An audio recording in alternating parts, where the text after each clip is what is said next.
Kakauwi ko lang, tapos sumakay ako ng elevator.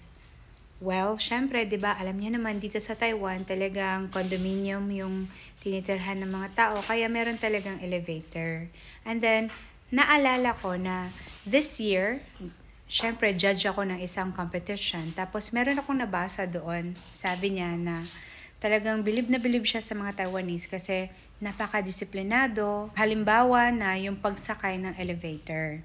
Kasi, di ba parang yung mga tao sa atin sa Pilipinas, halimbawa kung aakyat ka, pupunta ka sa upper floor, tapos ipipress mo yung down button ng elevator para bumaba siya, tapos ipipress mo naman yung upper button para umakyat.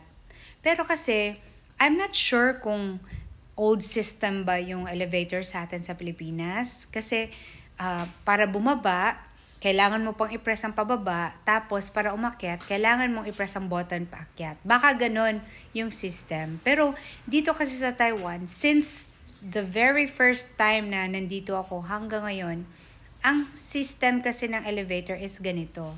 Halimbawa, kapag aakyat ka sa 8th floor, i-press mo yung arrow up kasi aakyat ka, 'di ba? Kasi pag i-press mo yung arrow down, pagdating ng elevator is talagang bababa ka, hindi siya aakyat.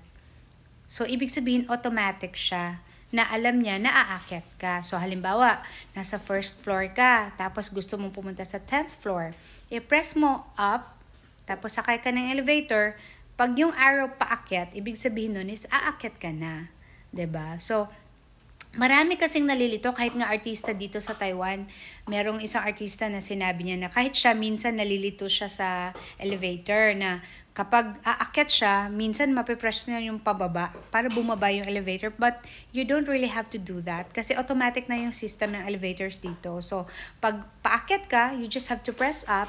Pag bababa ka, press down. So, pag halimbawa ikaw dito sa Taiwan, naghihintay ka ng elevator, tingnan mo yung arrow at saka yung light.